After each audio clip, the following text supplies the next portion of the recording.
Olá, gente, tudo bem? Isso aqui é mais uma videoaula de teoria da computação e dessa vez a gente vai ver a máquina de Turing não determinística. A gente vai dar uma olhada no conceito, funcionamento e na prova de que a máquina de Turing não determinística tem o mesmo poder computacional do que a máquina de Turing determinística. Então, a máquina de Turing não determinística basicamente tem uma mudança na definição na função programa. Na máquina de Turing determinística, a função programa é dado um estado e um símbolo do meu alfabeto de fita. Eu vou saber para qual estado que eu vou, o que eu vou escrever naquela célula que eu tinha lido e qual o movimento que eu vou executar. A não determinística vai dar mais do que uma possibilidade de próximo estado, movimento, escrita. Né? Então, a partir de uma leitura de um símbolo da fita e do estado, a gente pode ter mais de uma possibilidade de escrita, de movimento, de novo estado. Então, ao invés de ir para um único trio aqui, uma única tripla aqui, a gente vai ir para um subconjunto do conjunto das partes desse cara aqui, certo? Ou seja, eu vou ter várias triplas de estado, símbolo e movimento, tá? Cada opção que eu tiver vai abrir um ramo de computação diferente. O que eu quero dizer com ramo de computação? Quando a gente está numa máquina de Turing determinística, a gente começa com uma configuração no estado inicial e com a nossa palavra de entrada. Aí a gente vai aplicar a função programa e a gente vai ter uma nova configuração, né? Por exemplo, ela vai escrever X no lugar do primeiro símbolo, ir para Q1 e para a direita. Então aqui eu tenho Q do W2 até WN, isso supondo que W é de W1 até WN aqui, certo? Ou seja, aqui eu tenho mudança de uma configuração para outra e é uma linha de configurações. Na máquina de Turing não determinística, a gente vai ter uma árvore dessas configurações. A gente parte da configuração inicial, porém, como a gente tem aqui diversas possibilidades a partir de um estado e de um símbolo lido, eu posso ter mais de uma possibilidade, mais de uma configuração nova, eu vou, a partir da configuração inicial, abrir todas as possibilidades que eu tiver. E elas vão funcionar de forma independente. Então, a configuração que eu tiver aqui, por exemplo, essa aqui em que eu escrevi X no lugar de W1, fui para a direita, posso ter de repente, mas eu também posso ter de repente, eu mantenho, eu coloco um espaço em branco, vou para a esquerda e vou para Q78. Então, Q78, espaço em branco, W2 até WN. Tá? Então, por exemplo, se eu tivesse essas duas possibilidades, era como se eu tivesse bifurcado a minha árvore de configurações. Era como se eu tivesse agora duas máquinas de Turing correndo paralelas, tá? Mas o que interessa... mas é uma máquina de Turing paralela? Não é isso. A gente vai ver como árvores, ramos de computação. A gente vai ter aí uma árvore de possibilidades de computação, tá? Então, nisso a gente vai ter que ter uma mudança também no critério do que é parar aceitando, o que é parar rejeitando e o loop. Ok, então a definição formal, né, a diferença da definição formal é só aqui, é bastante coisa, né? Uma vez que agora a minha função programa vai retornar diversas triplas, estado, símbolo e movimento, tá? Então a minha função transição agora não vai retornar só uma possibilidade, 0 ou uma, né? Lembra que é uma função parcial, mas pode ser mais do que uma, tá? E aqui, até errei aqui. Máquina de Turing. Ó, isso que é reaproveitar slide, né? Opa. Máquina de Turing não determinística. Beleza. Então, só para deixar bem claro, a função programa, se eu estiver no estado QI lendo x, eu posso ter diversos retornos da minha função programa, né? Vai ser um subconjunto vai ser um conjunto de triplas.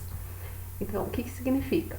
Se eu estou na máquina no estado QI lendo o símbolo x, eu vou abrir K ramos de computação, são independentes. No primeiro ramo, eu vou escrever Y1 no lugar de X, fazer o movimento N1 e ir para o estado QJ1. No segundo ramo, eu vou escrever Y2 no lugar de X. É como se eu tivesse uma outra fita agora, com outro cabeçote, com outro estado de controle. Então, vou escrever Y2 no lugar do X, vou fazer o movimento indicado aqui e vou para o estado QJ2. E assim sucessivamente até o késimo ramo. Então, eu abro aqui K filhos, a partir daquele nodo que eu tô. Tá? Então, aqui, só para deixar mais bem ilustradinho, eu tenho lá assim, minha entrada a partir da configuração inicial, que é 0, W1, W2 até WN. E se eu tiver lá que, na minha função programa, estando em Q0, lendo W1, eu vou para Q1, escrevo X, vou para a direita, aquele exemplo que eu tinha colocado antes, né? Vou para Q78, não lembro. Escrevo branco, vou para a esquerda. Se eu tiver essas duas possibilidades, eu vou abrir, então, dois ramos independentes de computação. Num deles, no primeiro, eu vou escrever X no lugar de W1, vou para a direita e vou para o estado Q1.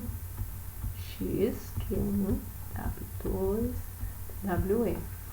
No outro, eu vou escrever o espaço em branco no lugar de W1, vou para a esquerda, que nesse caso eu fico no mesmo local, e vou para Q78, branco, W2 até WN.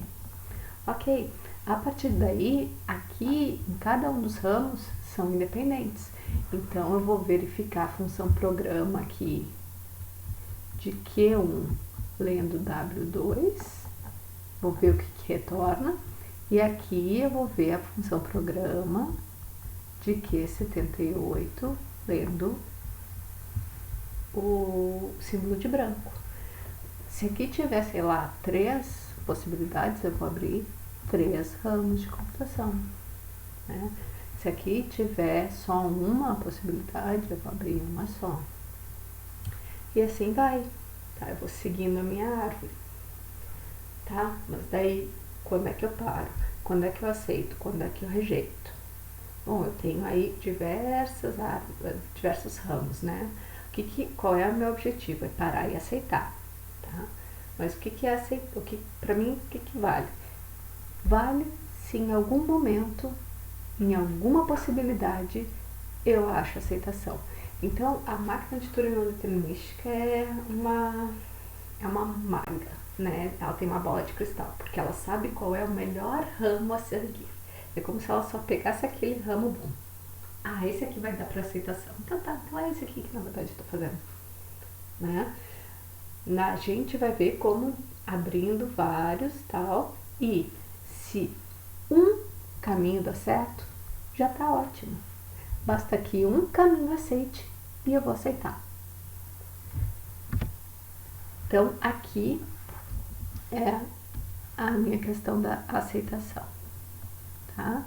Se algum caminho entra no estado de aceitação, ou seja, se durante a abertura da árvore, né, eu vou abrindo as configurações, se alguma configuração é uma configuração de aceitação, ou seja, eu cheguei no estado de aceitação, paro e aceito.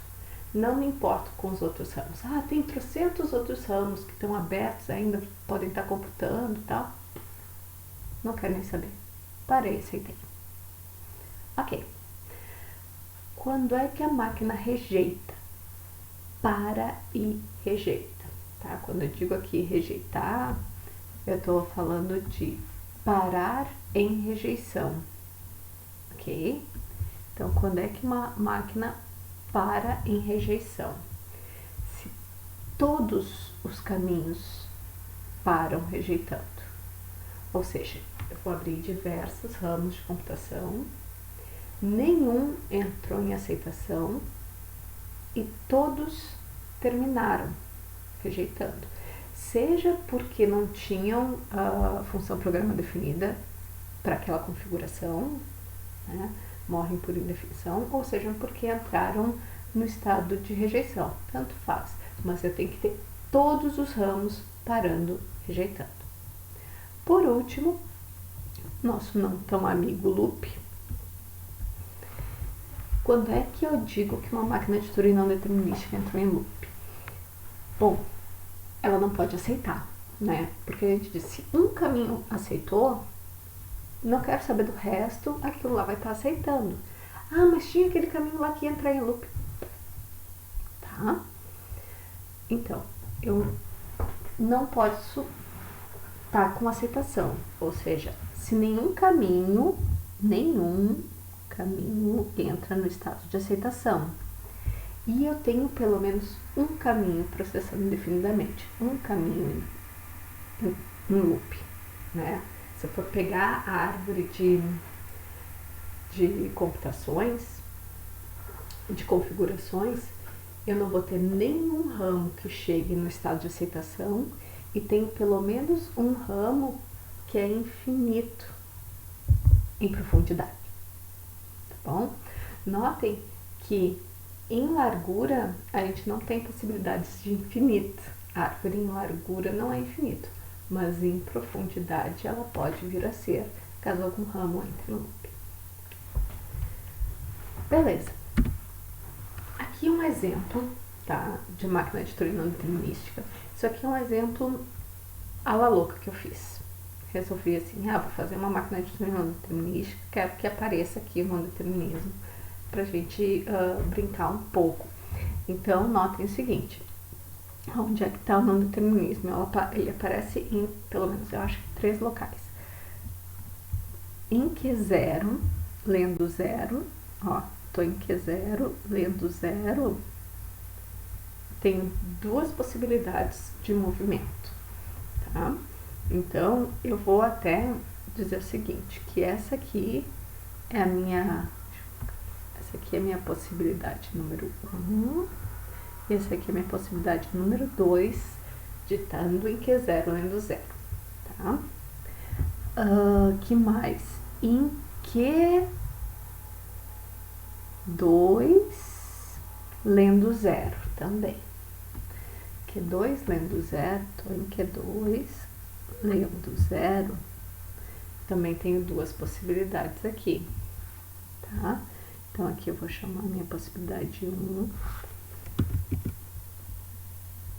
Essa aqui é minha possibilidade 2. A gente já vai ver por que eu estou fazendo isso. E Q3.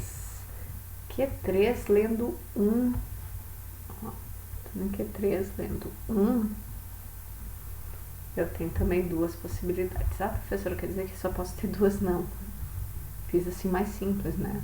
Poderia ter num estado para um símbolo 4 possibilidades, para um estado em um símbolo 2 e para um estado em outro símbolo outras 2 e assim por diante, tá? Essa aqui é possibilidade 1, possibilidade 2. Ok? Tá, o que faz essa máquina de Turing? Eu não tenho a mínima ideia, gente. Eu coloquei aqui pra gente ter uma noção de como é que ela como é que é a aparência e depois para vocês terem um pouquinho um exemplo concreto quando a gente for começar a falar sobre a prova de que a máquina de Turing não determinística e a determinística tem o mesmo poder computacional, ou seja, eu consigo simular uma máquina de Turing determinística, não determinística em uma determinística, tá? Então tá, pegando essa máquina em específico, vamos pegar e fazer um pouquinho a árvore de configuração. A gente não vai conseguir fazer muita coisa. Eu aqui fiz um monte e tal, e descobri um ramo que para aceitando e tal, não sei o que, nessa entrada aqui, ó, que é 0, 0, 0, 1, 0, 1, tá? Vamos lá, que é 0 lendo 0, ok, que é 0 lendo 0 eu tenho duas possibilidades. A primeira vai para Q1, escrevendo 0 indo para a direita. A segunda escreve 1, vai para a direita e vai para Q2. Ok. Então, a primeira, eu vou para Q1, indo para a direita, escrevendo 0, Q1, 0, 1, 0, 1. A segunda vai escrever 1, vai para Q2 e para a direita também. 0, 1, 0, 1. Beleza. Como eu disse, agora cada uma é independente. Ou seja, aqui eu tô Q1 lendo 0. Vamos lá na função programa. Q1 lendo 0, ele fica em Q1, vai para a direita e mantém o 0. Então tá. Vou até, como só tem uma possibilidade, vou colocar aqui embaixo direto. 0, 0, Q1, 1, 0, 1. Beleza. Q2 lendo 0. Q2 lendo 0 eu tenho duas possibilidades. Ou eu mantenho o 0 e vou para a esquerda e vou para Q3, ou eu escrevo 1, vou para a esquerda e vou para Q1. Então aqui eu tenho, como eu disse, duas possibilidades. Eu vou manter o 0 e ir para a esquerda em Q3. Q3, 1, 0, 1, 0, 1. Ou então eu vou para Q1 escrevendo 1 e indo para a esquerda. Então aqui eu vou escrever 1. Então eu vou para Q1, esquerda, 1, 1, 0, 1. Ok? Agora de novo, eu tenho aqui três configurações, elas são independentes, certo? Então, Q1 lendo 1, por exemplo, Q1 lendo 1, vai para a direita, continua 1 e vai para Q2.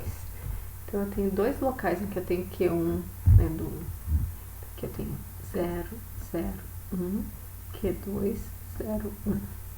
Tenho 1, Q2, 1, 1, 0, 1. Já Q3 lendo 1, tem duas possibilidades. Aqui, ó.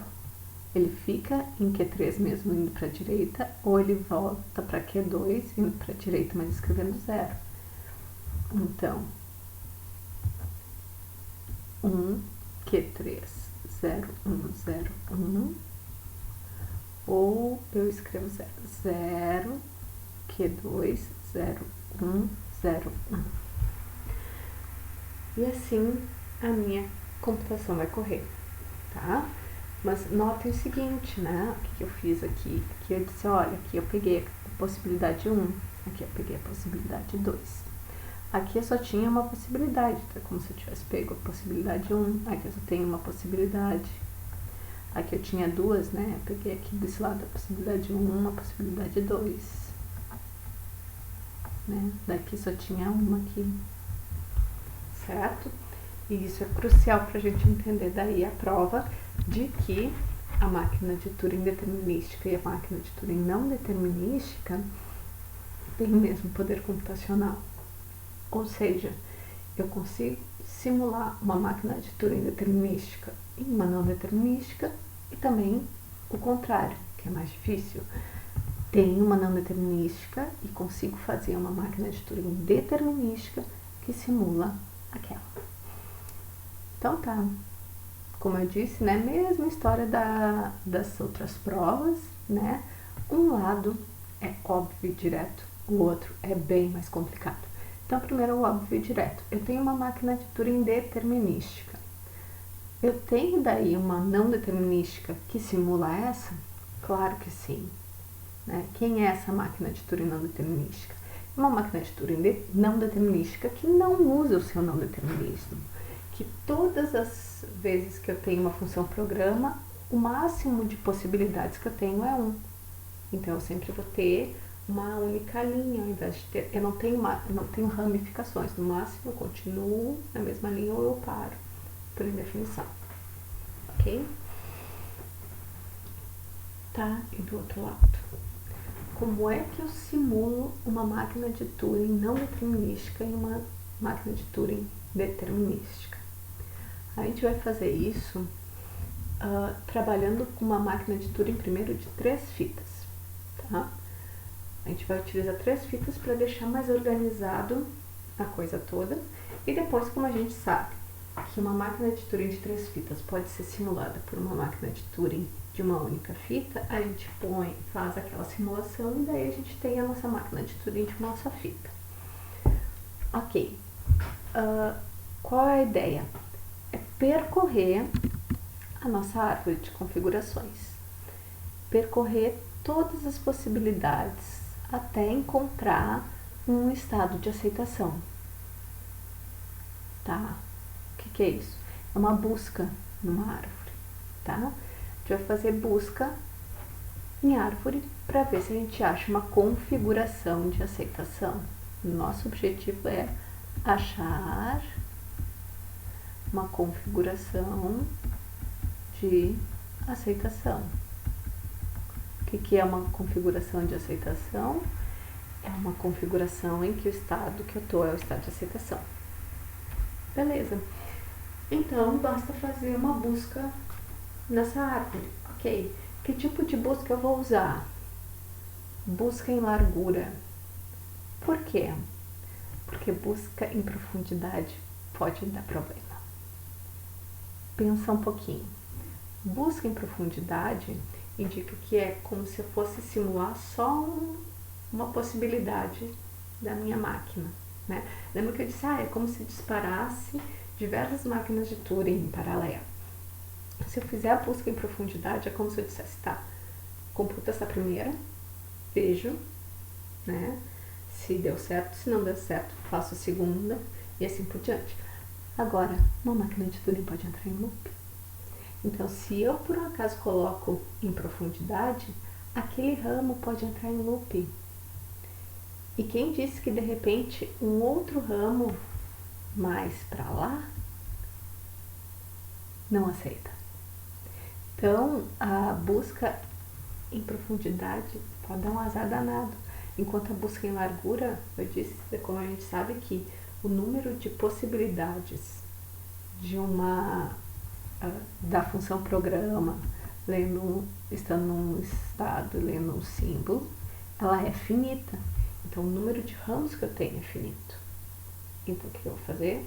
Vou fazer essa busca em largura. Parto da configuração inicial, vejo todas as possibilidades de computação com um único passo. Não funcionou? Vejo todas as possibilidades de computação com 2 passos. Não funcionou? Vejo todas as possibilidades de computação com 3 passos. E assim a gente vai indo. Nisso, se algum ramo chegar no estado de aceitação, a gente vai chegar nele, mesmo se algum outro ramo entraria em loop. Beleza? Então tá, como eu disse, são 3 fitas. Por quê? Porque eu vou organizar minha informação em 3 fitas, tá? O que eu vou fazer?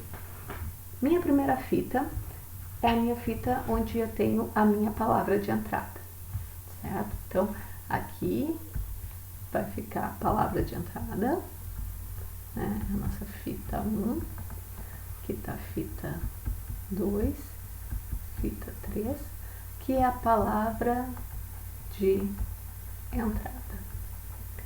E é uma fita somente leitura. a gente não vai escrever nessa fita. Quer dizer, a gente eventualmente vai escrever algum símbolo auxiliar para não perder aqui o cabeçote e tal, porque a gente vai utilizar isso aqui para copiar para a fita 2. Então, a primeira coisa que a gente faz é pegar a palavra de entrada e copiar para a fita 2. E aqui na fita 2, isso aqui é a minha fita de trabalho.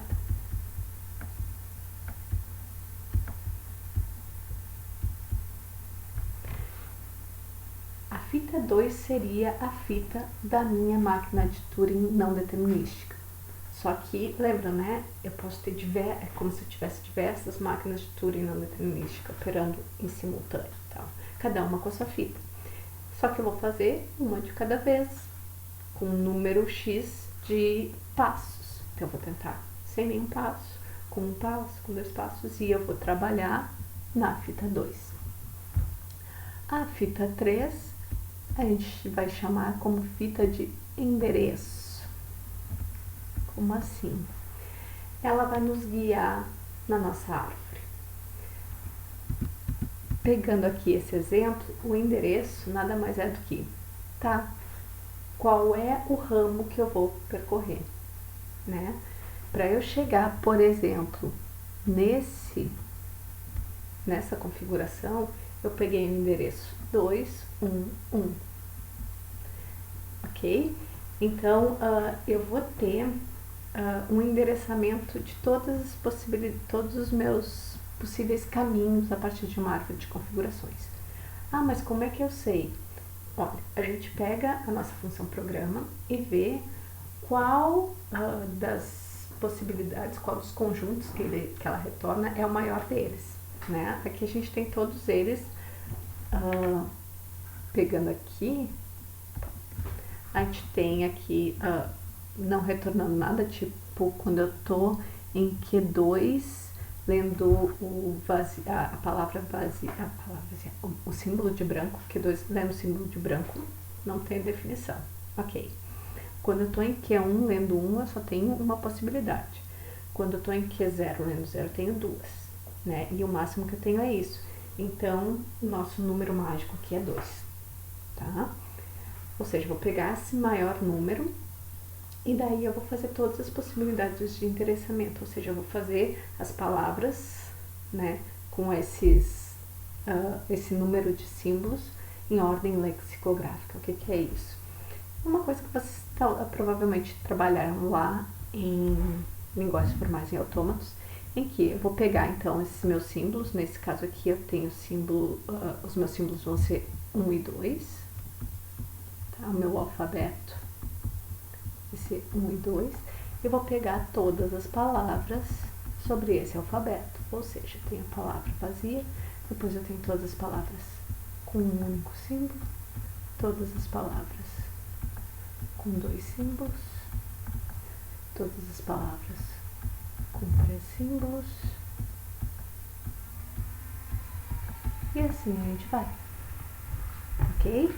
Isso é a ordem lexicográfica, a gente vai estabelecer uma ordem entre esses símbolos, porque isso aqui é um conjunto, na verdade não tem, mas a gente estabelece uma e respeita essa ordem lexicográfica. Ok, então como é que de fato essa simulação vai funcionar? Como é que eu vou fazer a minha máquina de Turing não determinística ser simulada por essa máquina de Turing de 3 fitas? Então, uma máquina de Turing de N fitas começa com a palavra de entrada na primeira fita e todas as outras em branco. Como eu disse, na primeira fita vai estar a palavra de entrada e a gente só vai utilizar ela para ficar copiando para a segunda fita. Na segunda fita a gente vai trabalhar, vai ser onde a gente vai trabalhar, e a terceira fita é essa de endereço. Como a gente vai ter essa ordem lexicográfica dos endereços, então, lembrando lá, a gente tem aquele conjuntinho, né, aqui.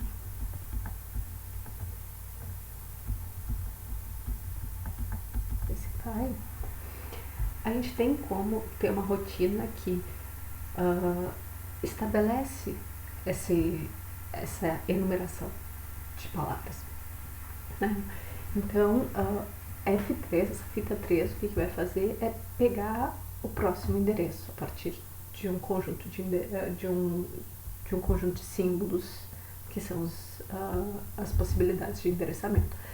Então eu começo aqui com o endereço vazio, que seria, não faz nenhum passo da computação. Depois eu pego aqui o endereço 1, que seria, pega a primeira possibilidade dentre as possibilidades dessa configuração que eu estou. Depois, pega a segunda possibilidade. Tá, mas agora não tem uma segunda possibilidade. Então, vai para o próximo. Ignora essa parte. Tá? Então, na fita 3 vai estar o endereço daquele momento que a gente está tentando fazer. Ok, e daí o que a gente faz? Pega a palavra de entrada, copio na fita de trabalho e daí começo a consultar o endereço. O que é isso? Vou lá, vejo primeiro, tá, tô no estado de aceitação? Não, então tá, agora qual é a escolha que eu tenho que fazer? É a primeira. Então, se é a primeira escolha, aqui, tô aqui, fiz a primeira escolha, é como se eu viesse pra cá. Ok? Então, vai pra Q1, escreve 0, vai pra Q1, aqui. Ele vai estar aqui e escreve 0 e vai pra Q1. E vai pra direita. Ok? Daí depois, ver se... Cheguei numa estado de aceitação? Não. Então, vou ver se eu continuo o endereço. O endereço diz, vai pra 1. Tá, a primeira escolha.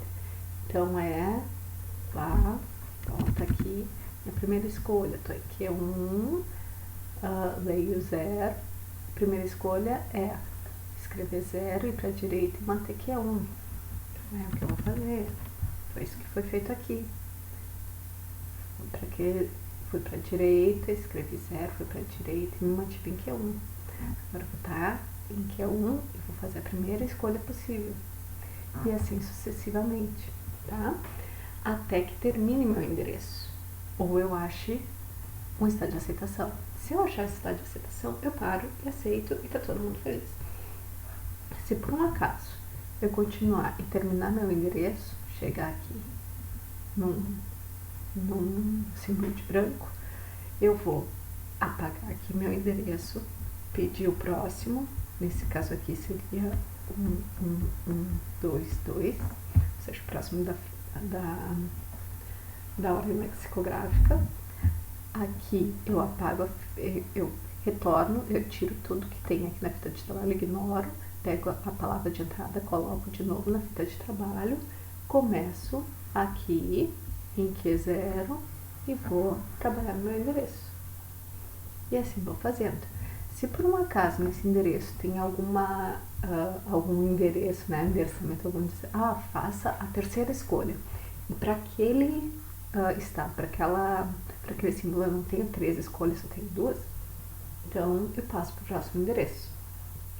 Apago tudo, ponho a palavra de entrada na fita de trabalho e assim vou fazendo até que eu ache um estado de aceitação.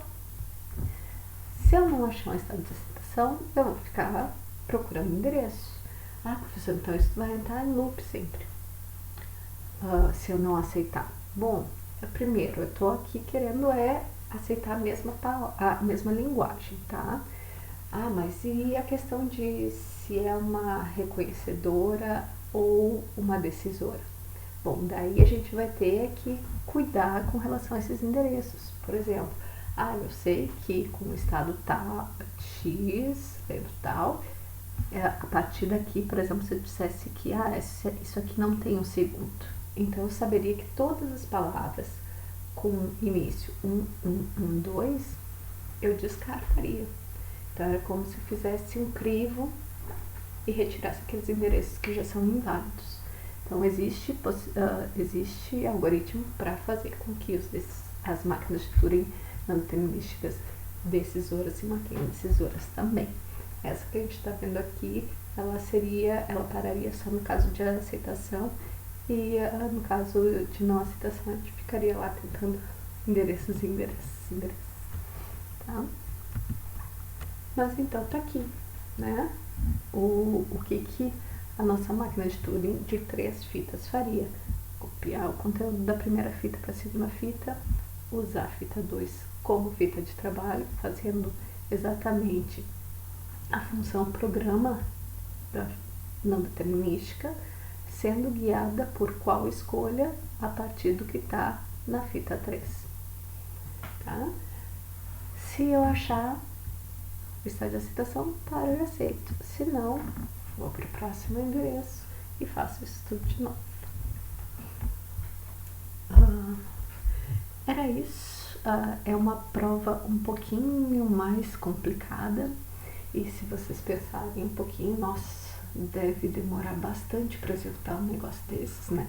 Imagina, isso a gente tentou, não vai, põe, coloca, copia, vê a fita, não sei o que, para uma computaçãozinha, tal. Agora, isso numa máquina de Turing de 3 fitas. Depois, para botar ainda numa máquina de Turing de uma fita, a gente tem que fazer tudo aquilo lá, de colocar tudo na fita, uma fita só, e ler, ver qual é o estado, volta, atualiza, volta. Lembram disso?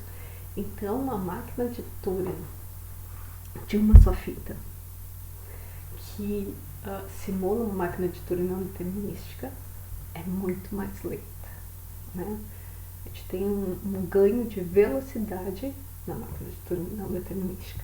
Porém, de computação, a gente não ganha nada. Tudo aquilo que eu conseguia reconhecer e decidir na de uma fita, eu faço na não determinística e vice-versa.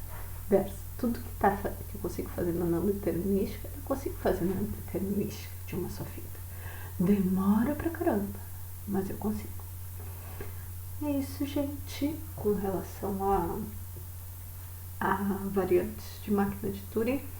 A gente está fechando aqui. A gente ainda vai conversar um pouquinho sobre enumeradores, possivelmente, e depois, aos poucos, a gente começa a entrar mesmo em linguagens decidíveis e linguagens não decidíveis. Até mais, tchau, tchau.